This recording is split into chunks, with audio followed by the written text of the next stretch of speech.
wake up early. I woke up like 6 a.m. But nothing really happened. But I nearly clicked this authorized button that would have basically like had my Twitter taken over. And then I'm like, hang on, why does Calendly need to connect with my ex for me to get a meeting? So here in Austin, I've seen driverless Waymo cars now. Yeah. And the first time it is kind of like, holy shit, there's nobody in that vehicle that's on the road.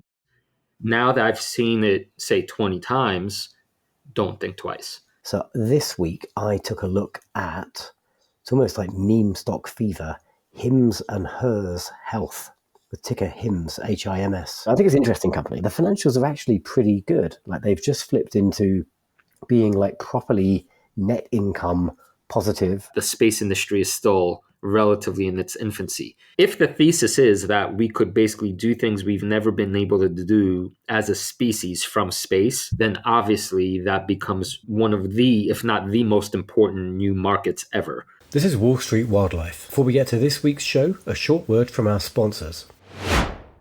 All right. If you're serious about investing, you need to know about public.com. That's where you can invest in everything: stocks, options, bonds, crypto. They even offer some of the highest yields in the industry, like the bond account 6% or higher yield that remains locked in even if the Fed cuts rates. What sets Public apart is how they give you the tools you need to make informed investment decisions. Their built-in AI tool called Alpha doesn't just tell you if an asset is moving, it tells you why the asset's moving, so you can actually understand what's driving your portfolio performance. Public is a FINRA-registered, SIPC-insured, US-based company with a customer support team that actually cares. Bottom line, your investments deserve a platform that takes them as seriously as you do. Fund your account in 5 minutes or less at public.com/wildlife and get up to $10,000 when you transfer your old portfolio. That's public.com/wildlife. Paid for by Public Investing. Full disclosures in podcast description. For an advertising-free version of the show, check out patreon.com/Wall Street Wildlife.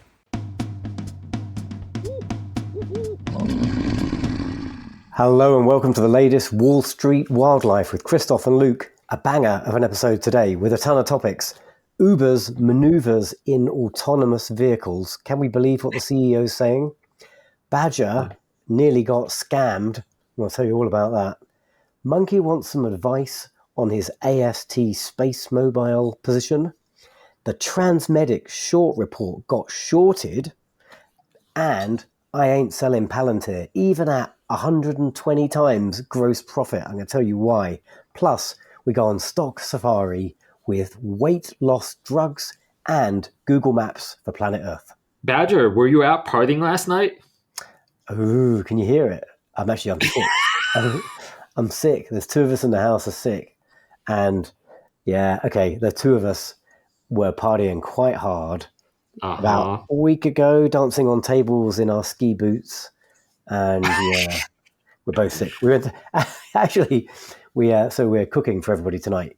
And we went to the pharmacy today and we both bought like a box each of these like day nurse, night nurse kind of capsules. You know, you just like glug the thing. And I'm in the kitchen, I'm like mixing them up and I pour them out. I give the other one to Christine, she's sick. And we both drink them. We look at them, we're like, did we just drink the day one or the night one? And I've randomly pulled like two things out, I think. We both drank our night version. So if I start like dropping off on the podcast, like let me know, shout at me. Well, not only can I hear it, I could see it. You look a little bit more rakish than usual. Yeah. So it's kind of strange to be all of a sudden the representative of what it means to be clean cut and debonair. That's usually your job. But look, that's the thing about life, listeners. You just never know which side of the windshield you're going to be, the bug or the windshield. Right. That's the saying. Anyway, glad you're alive. You're looking bug-like and I'm looking windshield-like right now. Yeah. Yeah, I feel fresh as a daisy. Okay. Yeah, all kinds of fun stuff going on out there in the world. One thing that's not on our agenda, but I just thought I'd mention right off the bat because I realized it's one of your portfolio holdings. Did you see? This is a weird thing. Nvidia released its own investment holdings. Did you see this?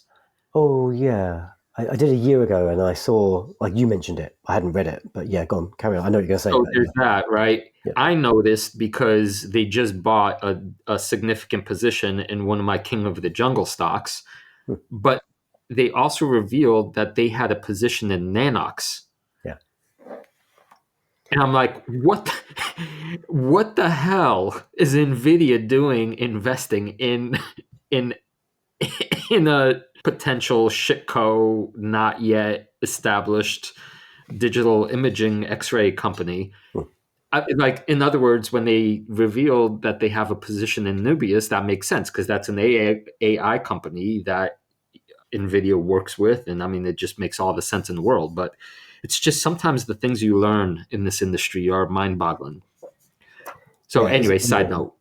Yeah, cool. I think we saw that like a year and a half ago, and as a consequence, like Nanox jumped up. I was a Nanox shareholder at the time. It didn't make a lot of sense. I kind of agree. Like they do imaging, maybe there's something AI-ish in there, but anyway, I'm no longer a Nanox shareholder, but I did see it popped up again. Yeah. Yeah. All right, right on. So you were what? Nearly scammed? Tell us, Oh yeah. Yeah. Yeah. give us the, yeah, give us the. It's sad. It's sad. I hate the thought of seeing my poor innocent badger being taken advantage of.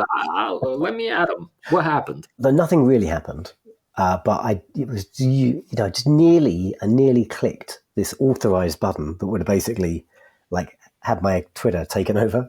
Um, and I've posted a tweet that's done some numbers, and I think I might have saved a few other people because they said a couple of people popped up on my thread and said, "Oh, I got this email as well." So, hopefully these actors, bad actors, aren't being too successful. But essentially, it's quite a cunning scam, I suppose. It preys on our desire as podcasters to get engagement and get like a wider reach. I had some journalist called Max something pop up on my Twitter in the DMs and say, "Hey Luke, we're doing a piece for TechCrunch, which is like a Twitter account, and it's a journalist organization with like 10 million followers. So it's like a pretty huge account. And they're like, we're doing a piece. We might be interested in your take on some aspect. Can we meet to chat about it?" So I'm like, yeah, okay, that'd be great. Why not? Like the next day, the guy sends me what he says is a Calendly link. I don't know if you've used Calendly before. Like you send a link to someone, they can see all your free time, and you pick a slot. So I click the calendar, and it's like I woke up at I wake up early. I woke up at like 6 a.m. So my first hour of my day is just like a combination of like doom scrolling and trying to be somewhat productive. So like the first thing I do is, I got a message from this Max guy, and I click the Calendly link, and it's like it comes up with what looks like a very legitimate, like authorized Calendly to connect with your ex. And I nearly hit the button, and I'm like, hang on, why does Calendly need to connect with my ex for me to get a meeting? So I'm like, oh, I'll have some coffee and I'll figure what's going on here. Yeah, so it's an account takeover scam. If I click that button, they've created, I assume, or they've bought like a fake, like they've created like their own app, which claims to be Calendly. There is no real Calendly integration with X. They've made this up, but it looks legit.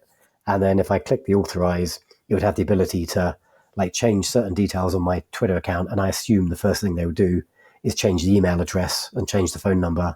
And then I'm out of business for a chunk of time. They probably did this successfully to that Max guy. And then, I don't know about you, I'm always getting like crypto scams. They probably then have like my verified account with like 15,000 followers, and they'll use that to crypto scam a bunch of people, and at the same time try and pretend that Luke is the journalist trying to lure a bunch of other people into this TechCrunch pyramid scam nonsense. I'm glad you didn't actually fall in the ditch. Mm. But you know what this makes me think? Our future. So right now, it's even astonishing all the people from the older generations that get scammed by something as, to us, obvious as like the obvious phishing scams, right? The numbers of people, innocent older people usually, that have taken by it. Can you imagine the sophistication of this stuff like 10 years from now? Mm. Yeah, yeah.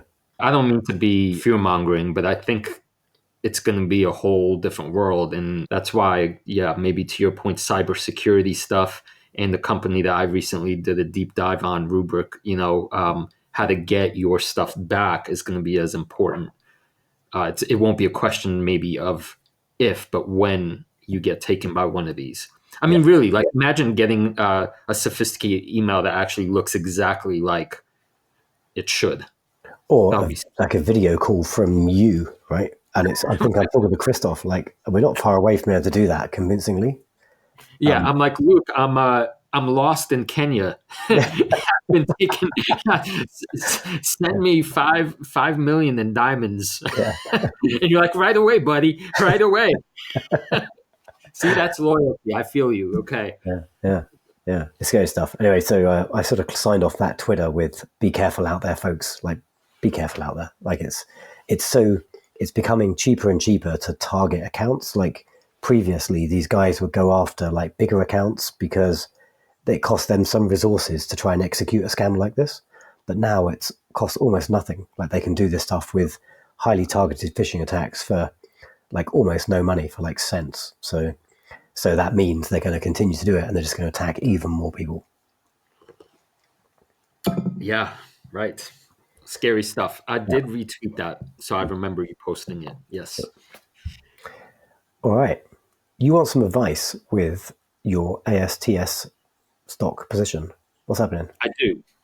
I do. So the backdrop here is initially I wanted to take this question to our Patreon community because it's, lively and we have some good people there and we share our trades on the dolphin tier, so on and so forth.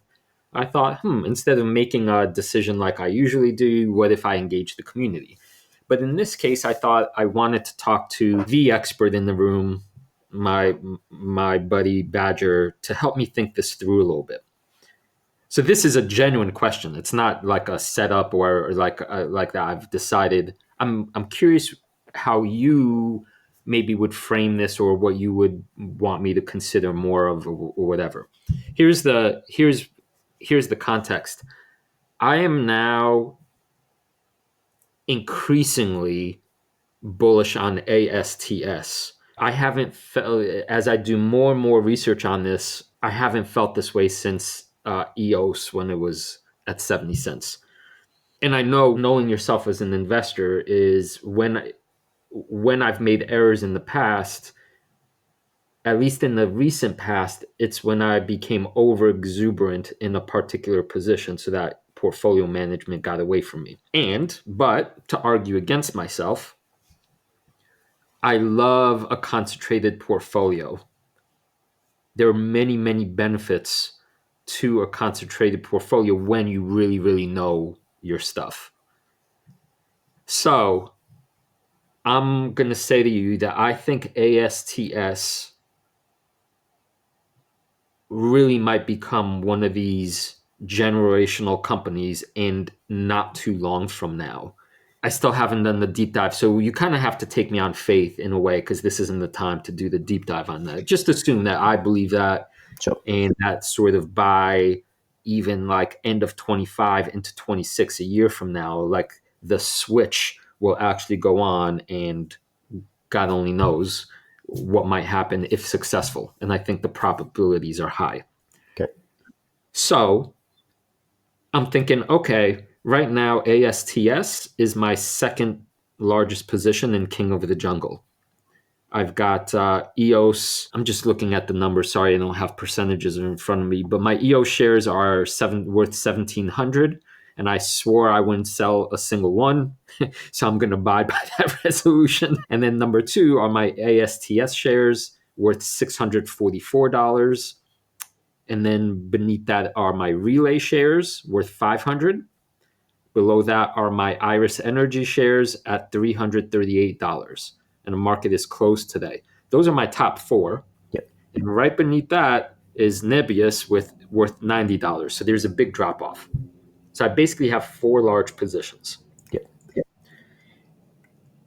And underneath Nebius, I have Transmedics, which I believe in. And then we get into the smaller positions: Calumet, Tesla, Avita, Nintendo, basically like starter little, I want these in my portfolio, but I haven't really gotten into them.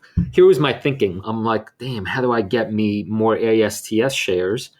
One option, well, actually, I'm going to let you do a little more of the talking, but basically I'm thinking to myself, I want more ASTS shares. Should I sell some of these smaller positions like Transmedics, like Calumet, like Avita Medical, not because I made any mistakes, not because I don't believe in them being worth a lot more, but because I really, really, really want more ASTS right now.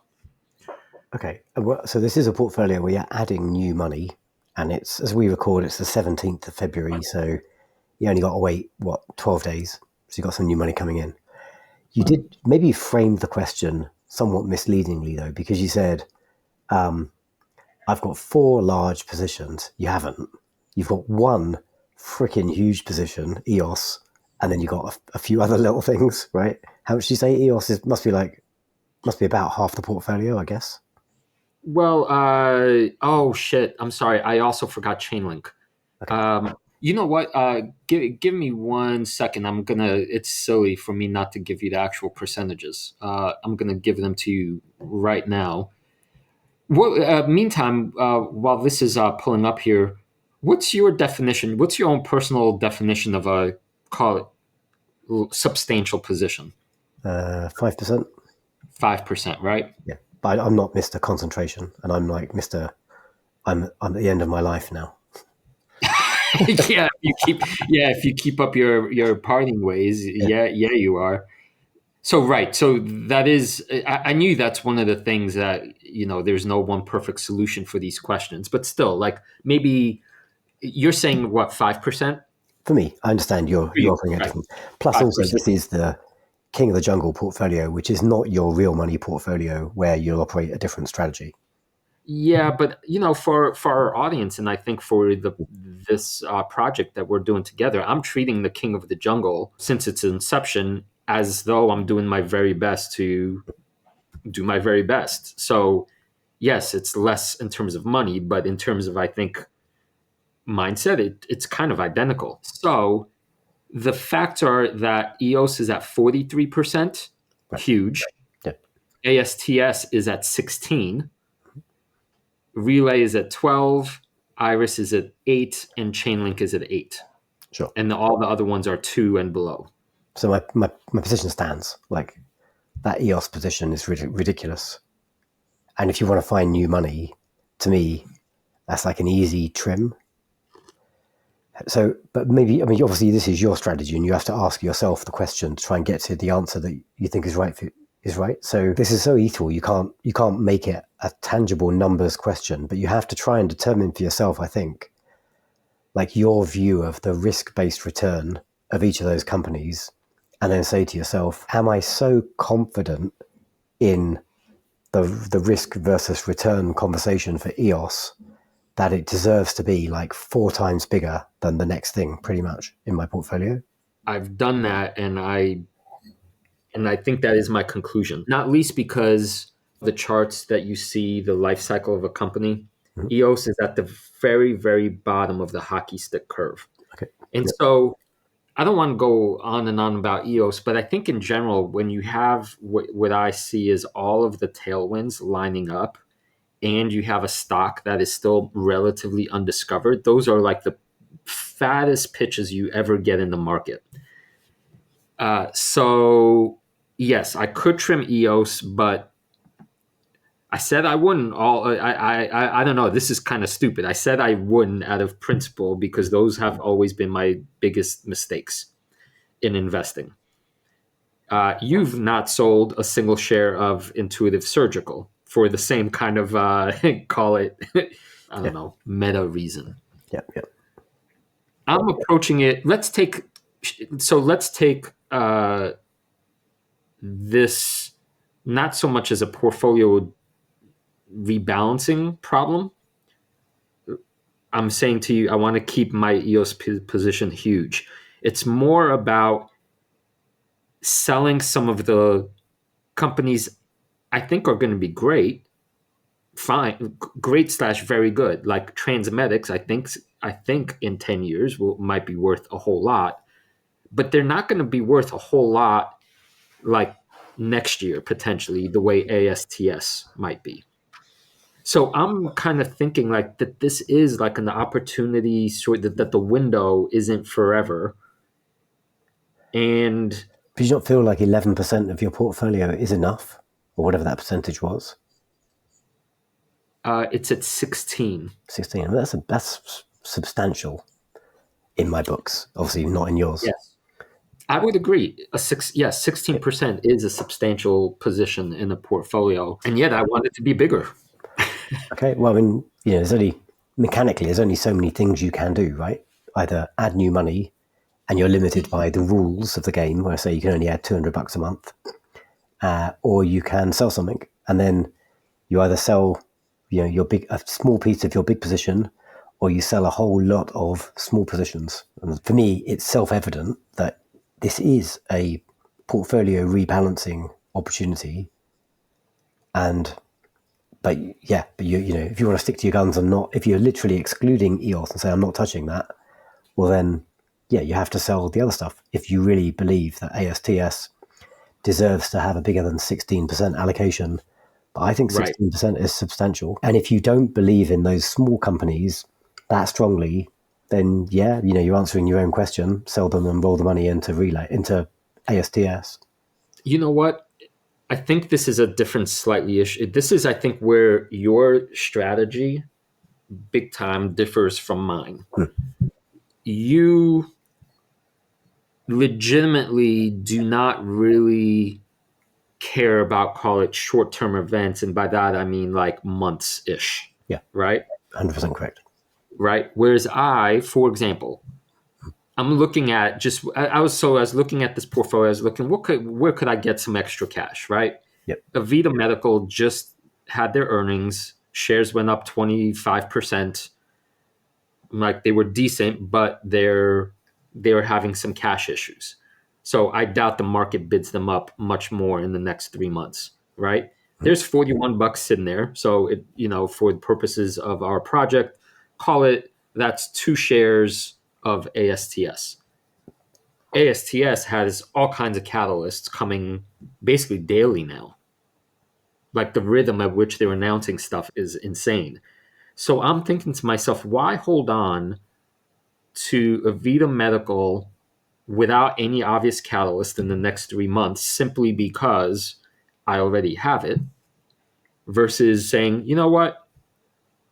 I bought it for a good reason. I believe in it, but it doesn't excite me the way ASTS does. So there's $40 to sell that and reallocate, but that's short-termish, right? It is short-termish.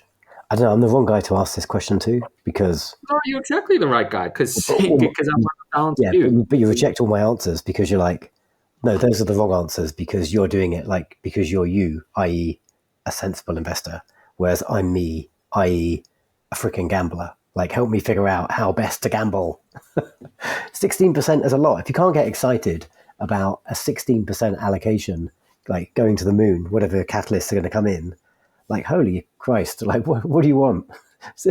That's a good question. That's a great question. You know what I want? I think I do not agree with the gambling label in this instance, because that term is just it's all up to luck, right? But I will say a position that's about 25%, up to 25%, when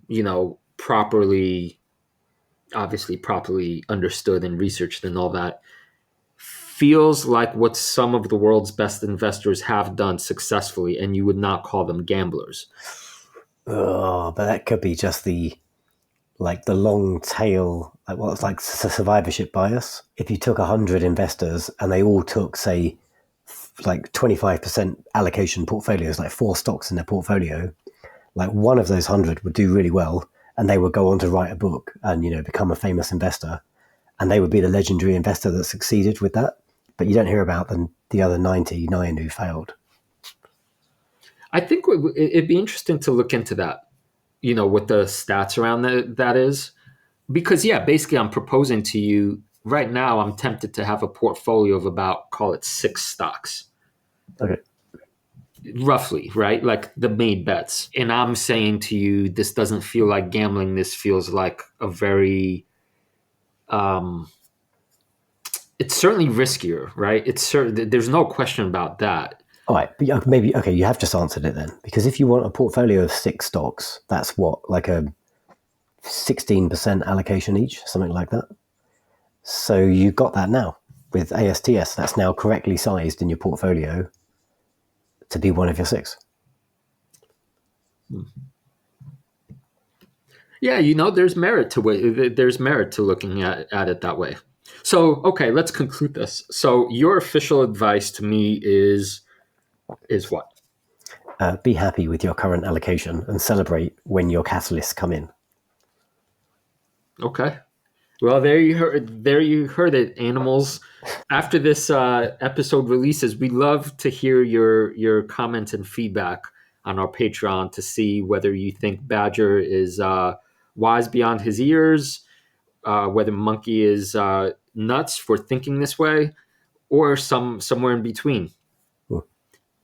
And Hey, yeah. Let's pick up a news item I saw just an hour ago relating to one of the companies we were just chatting about, Transmedics. So I think we've both got this in our portfolios, right? You own a little bit of Transmedics. I definitely do. Yes, my King of the Jungle position is up 29%. Average cost of 55. Now it's 72. Love this company. Know it quite well. Yeah, great. I bought it 6 months ago, and I haven't got it in King of the Jungle. I got my real portfolio. Bought it about 6 months ago. I added to it. Unfortunately, my timing was really off because I added to it maybe a week before this really scrappy, like 300-page short report came out, and then it's kind of I think I'm down on the position overall. Maybe it's not horrendous, but I think I'm down. Well, so the short report itself was like there was some skepticism cast upon it because it made these just such egregious kind of claims.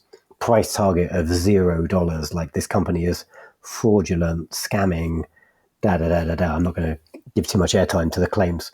Well, anyway, I haven't seen the detail, but I saw just like an hour ago before we hit the record button, Oppenheimer, who I think themselves are like, they do like short reports and they take like long and short positions. I think they sort of play both sides of the market like that. They claimed that they've done their own research. They've spoken to a selection of surgeons and transplant hospitals and kind of informed people in the market. And I haven't seen the detail, and maybe I have to pay to read like the detailed Oppenheimer reports, but I've seen the press release, and they say that their checks did not find any evidence supporting key allegations in the short report. So yeah, like the short report got shorted. I think we can probably ignore the majority of that and carrying on as we are as long-term investors. Indeed, I came to that conclusion pretty quickly. Same conclusion. Two things that occur to me. One, this is where it really pays to follow a company for a long time, because the number of earnings calls I've listened to and management conferences that I've heard, you begin to have faith in management when it's deserved. And professionals from ragtag, what's it called? Ruffians. And Transmedics is run by professionals. Yep. So it's harder to get scared out of stuff. But you know what else I realize? This is nuts. I've been thinking about this a lot. My qubit, my quantum, what's it called? Quantum computer incorporated fraud shitco short. I still have it. Oh yeah, you're short. That's right. Yeah. Yeah, I'm still short on it. I think I'm about break even now, right? But here's the wild thing. It's, as we're talking about, like, it's pretty clear Transmedics, you're dealing with professional surgeons and like airlines and like hospitals. To pull off a fraud in that context for this many years with actual people's lives on the line is so improbable, right? And yet a big giant short report that's so clearly like over the top, as you said, comes along and the stock drops massively, right? Yep. Whereas quantum computer company has nothing. They have nothing. And yet, right, even though people know this, the stock is not trading at zero where it really ought to be. I mean, or close to one or whatever, because they make no money and they have no product, literally. So it's one of these things where the market mechanism, right, that controls price, and it's kind of a unknown. You really don't know who's behind what and how much money is going to flow in, whether it's legit or fake, and it always requires time to play out. Yeah. And none of these things exist in a vacuum, these short reports. Like, there is the company and its history and its valuation. And, if a company is highly valued, or if a company has a high valuation, well, a short report is going to hurt it more than a company that's perhaps more reasonably priced. Yeah. So, yeah, but the key point you're making is right, though, that it takes time to become kind of intimately familiar with just the way the story unfolds in a company.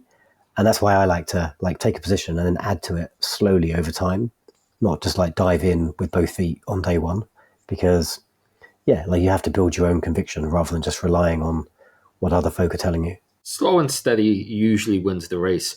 I really hope my Qubit puts, they print their April date. I wonder, at this point, I'm like, oh, it's no longer up to fundamentals. It's like, when do the market wizards behind the curtain want the stock to go down? So fingers crossed. Yeah, you're measuring in weeks. Well, let's keep track of that one because I'm intrigued. I didn't take the same bet, but I wasn't quite intrigued by that bet. Yeah, it's fascinating, but I mean, they have to report something within, before April. So I just anyway. The market's exuberant right now, right? And maybe this brings us on to something else I want to talk about. Like, the market is still very bubbly. Like, it's very hard to find a bargain. And like the company I'm about to mention, Palantir, just has a ludicrous valuation. But I think there is substance to crazy valuations sometimes. And then in the case of your Qubit short, it's just kind of riding the fever of, well, there was a mini quantum computing bubble which lasted for about 3 weeks, I think. But that clearly hasn't fully popped yet. And when it does, it's going to be pretty ugly. But this is a market where people are just kind of throwing money at junk, I think. Right. Yeah. Although on Qubit's side, there has been a divergence because there's the real companies. I think there's about 3 that have legit products and people. Right. That has stayed bubblish, but Qubit is actually drifting down. And you could see that on the chart. It's just market, call it manipulation, that's upholding the price for now. Tell me more about Palantir, because this is one of those fascinating market conundrums where I almost want to throw my hands up and say, this is a pure, what's it called? It seems to me like you're damned if you do, you're damned if you don't. On one hand, right, in the past, we've learned the very hard way that there is I don't know how to say this other than price matters. There is no such thing as a company being worth an infinite amount of money, no matter how amazing it is, right? Sure. And at the same time, when we use that same logic, we sold our Nvidia shares too early because we're like, this can't possibly be sustainable at whatever $1 trillion market cap. So how are you thinking about this insane valuation right now, and whether or not to take the sensible value investor approach and sell it for those reasons, or say, nope, not touching it no matter what? And it is an insane valuation. It's currently 116 times gross profit. And that's way higher, really, than it's ever been in sort of recent history. So I've owned this for not that long. I've owned this one for maybe 8 or 9 months. I bought it twice. I trimmed it, and I said I was going to trim it again. And then we saw the DeepSeek news, and you and I did a whole podcast on DeepSeek, and the crazy efficiencies that clearly are still to be had in inference and AI. And it just seems to me that, we're only going to go in one direction here, where this stuff gets cheaper and cheaper and cheaper. And if we forget about the problems that could cause Nvidia, that's going to create massive opportunity for the companies that use AI or enable AI's usage, and that's like Palantir. So everything is on their side here in terms of where the world is going. And maybe this is confirmation bias, but I saw a post on Twitter today that there's now, playing back to our episode last week where we went quite deep on like the role of government and the Doge and maybe, corruption that might be happening, where you've now got like 4 members of Congress who now are all Palantir shareholders, whereas none were previously. So like they're clearly hearing or seeing something related to probably like the military applications of this technology. Like, and then the company just like they had a stellar report, very significant growth. I've got a couple of numbers here. Yeah, 36% year-over-year growth in US revenues. In overall revenue, 52% year-over-year growth in US revenue. And they've guided for another 31% year-over-year growth. So like you'd need decades of 31% year-over-year growth to justify 120 times gross profit. Like I feel this, it might be a bubbly valuation, but I feel this bubble's pretty robust and it's probably going to keep inflating for quite some time yet with all the kind of warmongering that's still going on and probably isn't going to quieten down. I'm sorry, I'm going to have to call you out here, Badger, because you just said a funny, a robust bubble. Yeah. What's this bubble made of? Steel?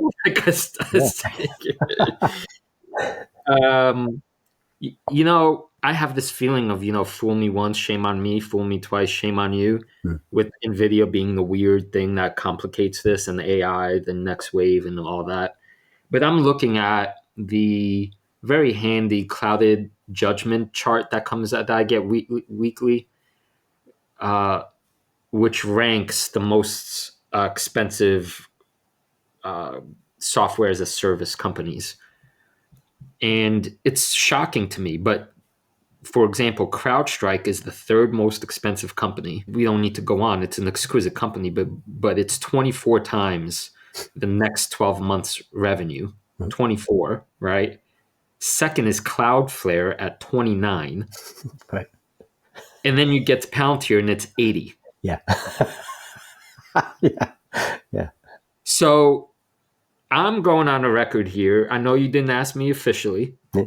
I'm the one that came seeking your advice today, but I am unofficially telling you, I think in terms of principle, it's a mistake to not trim significantly at these levels. That regardless of like whatever you're reading, I think will be fine. I think if this were me, I might keep 20%. I might like split the difference this way. I might say, okay, maybe, the report was so great and all the things you mentioned, sure. But I just couldn't sleep well at night holding this at these levels. All right, if you're serious about investing, you need to know about public.com. That's where you can invest in everything: stocks, options, bonds, crypto. You can even earn some of the highest yields in the industry, like the 6% or higher yield you can lock in with a bond account. Public is a FINRA-registered SIPC insured platform that takes your investments as seriously as you do. Fund your account in 5 minutes or less at public.com/wildlife and get up to $10,000 when you transfer your old portfolio. That's public.com/wildlife. Paid for by Public Investing. Full disclosures in podcast description. I don't have a big allocation to it. I have trimmed it. It's about a 2% allocation in my portfolio. Like it is a bubble. It is going to pop at some point. So really I should sell the whole thing, I suppose, or at least trim it substantially. But I feel like this bubble's got legs. So it's gonna inflate for some time to come. And So wait, who's the gambler here?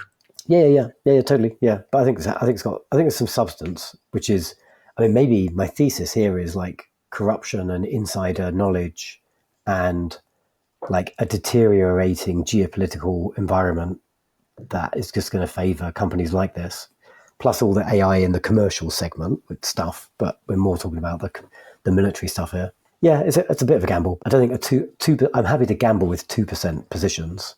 I wouldn't let this get above 4%, let's say. I want to be on the record. I'm happy to be wrong for your sake. I hope this goes to 5 gazillion bananas. Well, you were going to short it yourself, if you remember. You didn't do that. Well, I did. I shorted it. Then it dropped quickly, so I made money and I sold out because in hindsight, that short was being set up in theory for the longer as a longer insurance for my portfolio. So I'm lucky that I decided to just sell the same day I set it up because it just happened to drop that day. It would have been clearly a mistake to have held it. So I don't know. Any listeners, we'd love your own perspective on this. I'm on the record as saying this is a pretty close to obvious sell or major trim levels. And Badger's saying he's happy to gamble because justifying it as a small position, which the logic of which I think is a little faulty because money is money and it ought to be allocated in the best ways from one way of investing. So Yep. let's see how it unfolds.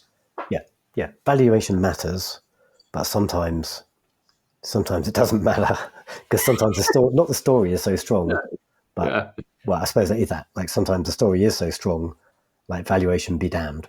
And I'm doing this one very consciously with that in mind. Okay. Should we do the Uber? I've got like a news item on Uber, and then we can do the Safaris, and then we'll close.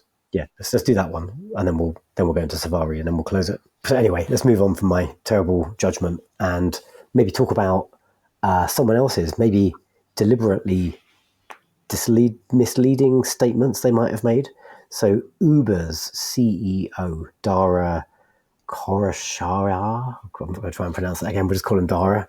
So they published an investor letter quite recently, and it caught my eye because the CEO made a number of statements in that letter that I'm not sure he believes in, and I kind of wonder why he might have been positioning this the way he did. So they had like a stellar set of results recently, and it is on my radar as a company that I might want to own one day in the future. And they had a whole section in the report, in the letter, about their views on autonomous vehicles. And I'm just going to kind of bullet point summary a couple of statements. I'd like your views on what you think. So essentially, the headline here is they believe robo-taxis, they'll be real, but it's going to be a long time before they're commercially viable. And they believe there is a big window for like a decade-long potentially window for humans to human taxi drivers to coexist alongside autonomous vehicles. And let me give you the justification. I'm just going to sort of summarize it. So they claim that during periods of high demand, like rush hours and special events, humans can provide like surge capacity to meet the market demand. They believe that there's more geographic flexibility when you've got humans as part of the network, maybe to like drive vehicles to locations that are perhaps more difficult for autonomous vehicles. They believe that although autonomous vehicles are going to lower costs in the long run, they are so expensive, also requiring like ongoing maintenance, and humans are just more flexible and cost effective in periods of like low demand. And then the last point they made was customer preference. Some customers might still prefer to have like a human in the car as opposed to just being driven around by a robot. And so like some other stuff as well, some blah, blah, blah. But their view was for a long period of time, the right answer is a hybrid network of both human drivers and autonomous drivers. What do you think? Makes sense to me on the surface. There's the whole early adopters, middle adopters, late adopters. I'm sure many people won't be courageous enough to get into a car with no driver, right, for some time. I don't disagree. None of that seems absurd to me. But maybe from the investment standpoint, I'm thinking, why would I invest in a company where I guess maybe the writing is on the wall somehow? That even if it's not today, maybe if it's not tomorrow, it's gonna. Well, I agree. I understand what you're saying, but that's actually a different point I wanted to talk about because I think you and I disagree about that. I think there could be a space for someone like Uber, and we had that conversation a couple of episodes ago. But so rather than just sort of revisiting whether Uber's a good investment or not, well, let me share my thoughts then, because when I read this, I was actually highly skeptical, and I was wondering why they would go to such lengths to make these kind of statements. Because it's probably I think what you're right to say, like what their points kind of make sense, But maybe the point I would challenge is like the window, the time within which that might be true. Yeah, okay, so some people might want to have a human in the car, but culturally we're going to very quickly like blast through that point, and it would be so normal to have an autonomous vehicle. Like, why the hell do you want some other guy sat there with you? You'd rather have like your privacy to make a call or do whatever you want to do, and that's vastly preferable to having like a stranger in the car with you driving you've made to be. And I think we'll make that cultural transition really quickly, because obviously these things are going to have to be safe to even be on the road, right? Yes, and you know what? Let me say one thing about this. There is this effect that humans have where it takes multiple instances of being exposed to something. So here in Austin, I've seen driverless Waymo cars now. Yeah. And the first time, it is kind of like, holy shit, there's nobody in that vehicle that's on the road. Now that I've seen it, say, 20 times, don't think twice. Right. And so you're right. I see. Yes, it seems almost right. It seems prophetic, but not in the right way. Yeah. And I think you can probably apply the same argument to most of these points. Like, maybe they're true, but probably only for a very small amount of time. Like the geography one. Yeah, sure. Okay. Maybe when Waymo's the only game in town, you can only do certain like geo-fenced areas.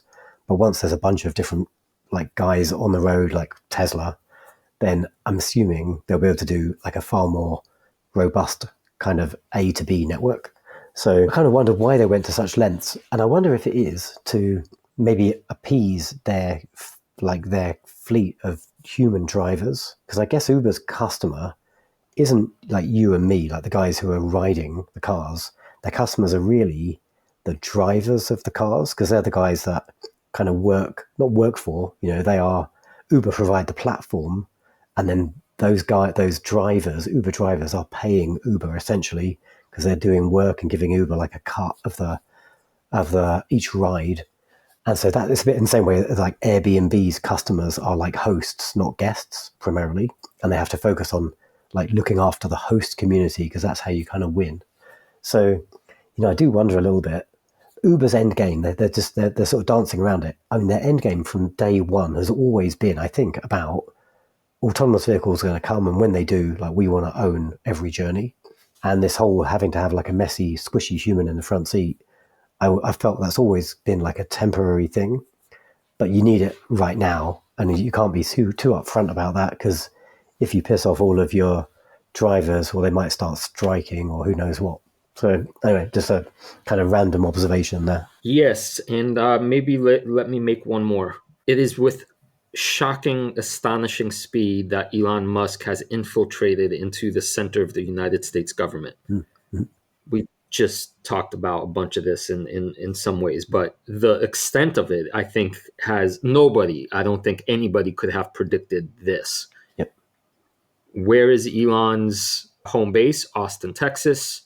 He has now, seemingly at this moment, capacity to do, for better or worse, whatever he wants.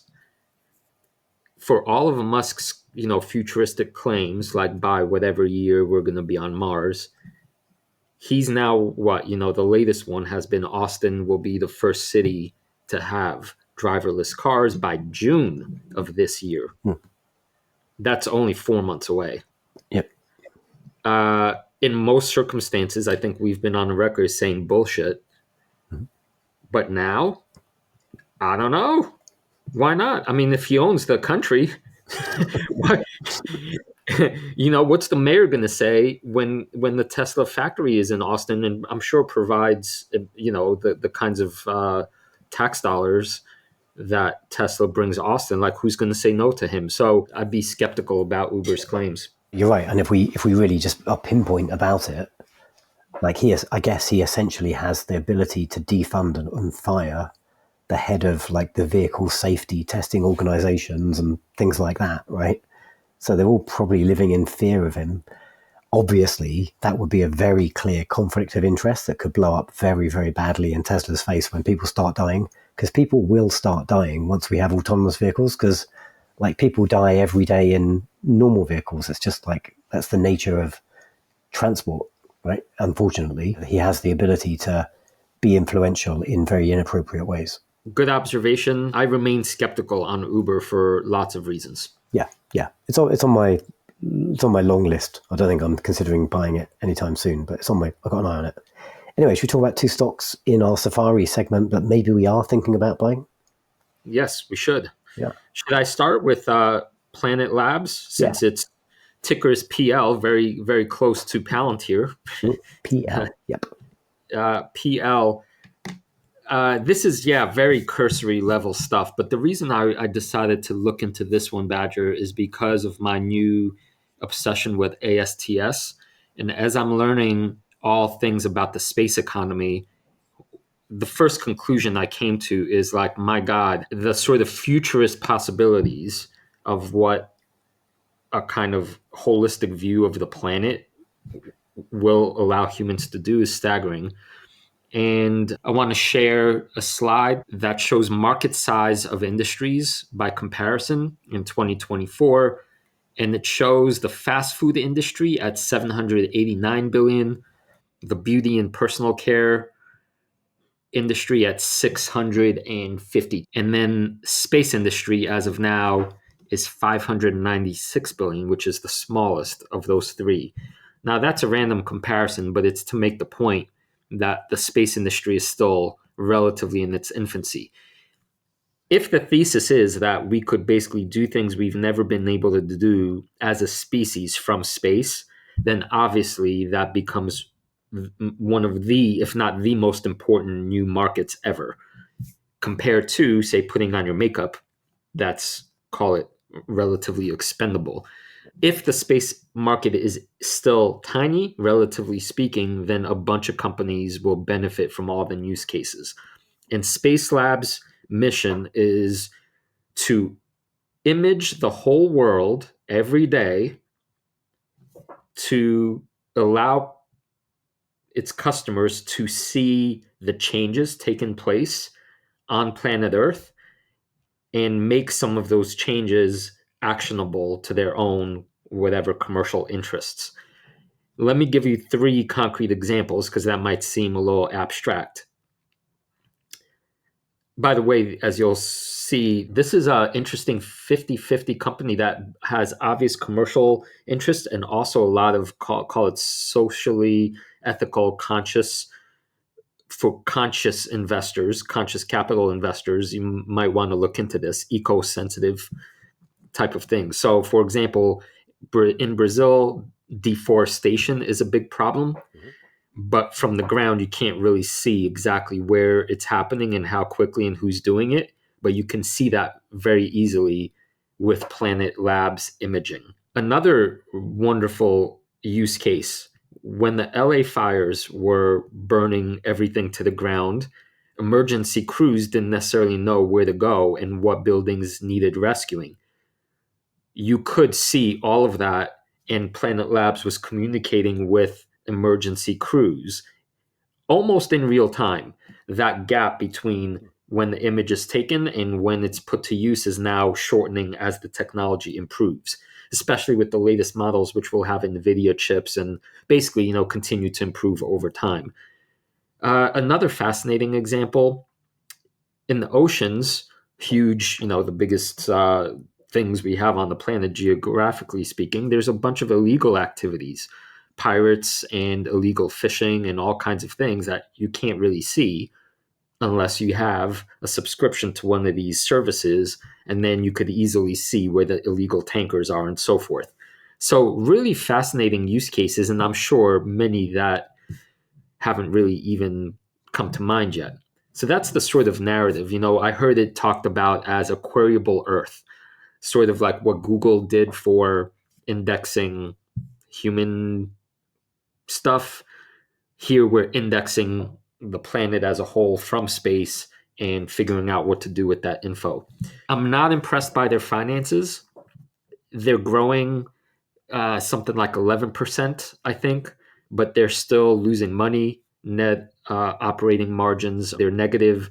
So, in this environment, that's good. But if the market turns, watch out. And I think I want to add that my critique, the most obvious one to me as an investor in ASTS, as somebody looking into, the competition between ASTS and Starlink, much bigger companies. I'm thinking, like, what's going to prevent one of those behemoths from not too long from now adding these kind of imaging capacities to their own fleet? So in other words, what's the moat here? It's here now. Will it be gone tomorrow? So fascinating company, really interesting, but I don't think I'll be making any purchases at this moment. All right, very good. Interesting. It's good to hear another space stock anyway, because it is a sector we're both interested in. Like I'm a SpaceX and Rocket Lab shareholder, and you've got ASTS. So yeah, interesting one in the portfolio. Cool. And for any listeners, check out their investing earnings call. They have some really fascinating pictures. It's really cool looking. Okay, should I say about a stock I also think is interesting, but I won't be investing in, but for very different reasons. So this week I took a look at, it's almost like meme stock fever, Hims and Hers Health, with ticker HIMS, HIMS. You heard of this one? I have. Definitely has cultish vibes. Yeah. Let me summarize what their main products are, and then maybe you can tell us which of their 3 products interested you. So, this one caught my radar because you pulled my leg last week, because my last 2 Safari stocks, I did sausage rolls, and then I did like cultured meat, Mosa meat. And this week I'm kind of combating them and that like bad food with a company that has a range of weight loss drugs. So they have their own versions of, well, not versions of, they sell like GLP-1s, like semaglutide. So these are things like Ozempic and Wegovy is like another one of those drugs. And Hims are selling them at actually almost kind of bargain prices compared to some of the other manufacturers and online pharmacies. So they're doing like good growth, and they don't break out their segments, but it seems like that's actually quite a big significant part of their revenue right now. They also have a whole range of hair loss treatments, and they have a whole bunch of what are colloquially referred to on Reddit as boner pills, basically like sexual function stuff. So I think they're their 3 main segments, and they're quite interesting telehealth company, really. And I'm not going to invest in this one because I burnt my ass with Teladoc. And these aren't really, it's not a telehealth company, but they have an interesting model. So you can buy some of these products from, say, Amazon, and people who look at this stock are always like, some part of the bear case is, well, Hims is just going to get eaten up by Amazon because Amazon will be able to just like destroy them on margins and just sell the same stuff cheaper. But Hims' model is a bit different because you can just buy things, but you could also have like a relationship with one of Hims' doctors, which are in this sort of network, and they have medical practitioners all over the US. And then you have more like a regular kind of doctor-patient relationship, and then they prescribe whichever doses of whichever things. And maybe if you fix your weight and your hair loss, you might suddenly find you need to sort out your sexual function because you might be getting a bit more action when you've lost a bit of weight. Back in the game. Okay, let me be at it. Let me back at it, Badger. So anyway, I think it's an interesting company. I don't like the sector, so I'm staying away from it. But the financials are actually pretty good. Like they've just flipped into being like properly net income positive. I think maybe the last 6 months ago. They're well capitalized. They've got a bunch of cash. They seem to be quite early in their growth phase, but they're growing subscribers at a good clip. They've still only got like 2 million customers, and like the potential market for this stuff is quite big. I'd say at least there's 330 million Americans, right? There's probably a chunk more than 2 million that actually might want some of these kind of treatments, or at least consider them. And and I said the word subscribers there, that's kind of key to the thesis. This is like a recurring revenue business model, because once you sign up, you're paying every month or every quarter for whatever treatment. like, you know, you're going to keep taking those treatments for the rest of your life, potentially, if you want to keep the weight off. So, yeah, it's a bit like, I'm not trying to say it's like a software SaaS company, but it is like a heavy recurring revenue company. So those are good business models. What do you think? Okay. On our in our Patreon community, one of our members pointed us to a podcast episode about what is it, GLP-1 drugs. Yeah. And I listened to it. So glory of our Patreons, praise be to you. Fascinating, because, you know, it was a conversation with an expert in this field. And the topic was, are these a kind of miracle drug category because they seem to be curing everything? Fascinating listen. Hop over to our Patreon to find that link in podcast. And it got me thinking, you know, how often do we get a drug that seems to, you know, is helping people lose weight and reducing Alzheimer's plaques by 11% and, you know, like so many things. So for that reason alone, it has my curiosity piqued. I don't understand. I really don't understand. I don't trust cultish meme stocks in biohealth because I know that industry requires expertise, and I don't know what I don't know. Yeah, I agree with that.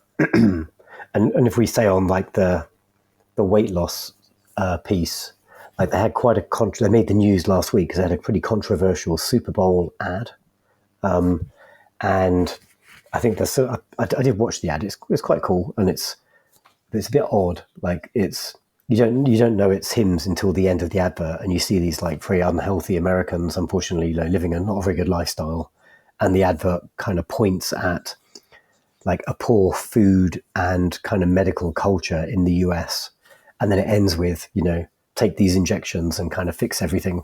And there's no like medical disclaimers, so I think there are some questions about whether it's even legal for them to have put that out. But it was effective. Apparently, like just post that ad, traffic to their website was up 650%. So that obviously was probably a good investment of their marketing dollars. But yeah, you know, you're right. These are drugs that the world probably needs more of.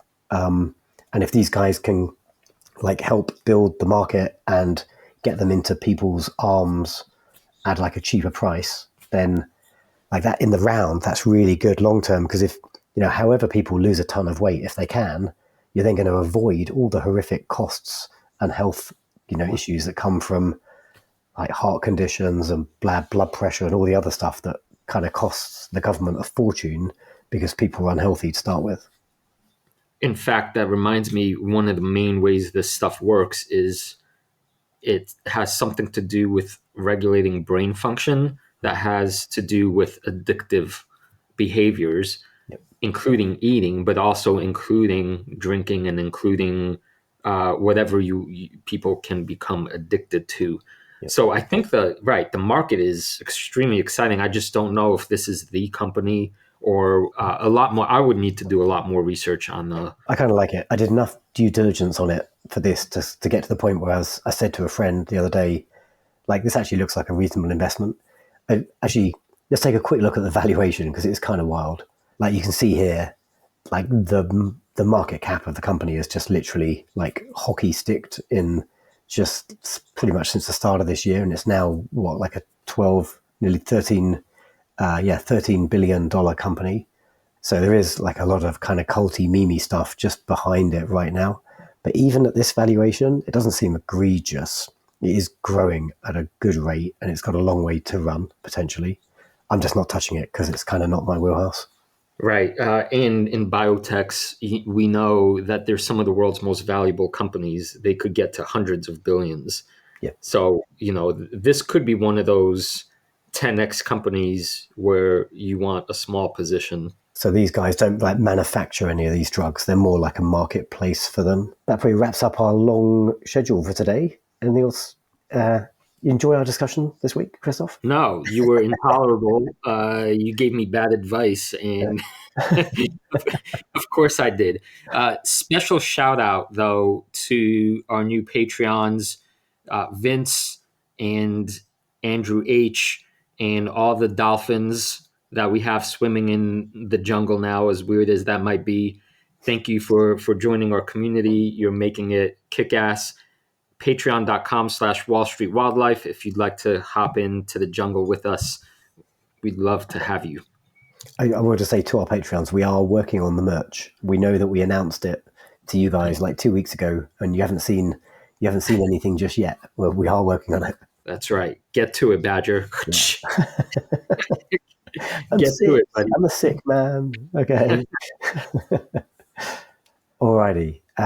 This was Wall Street Wildlife. Are you ready to become a beast of an investor? Your journey starts here.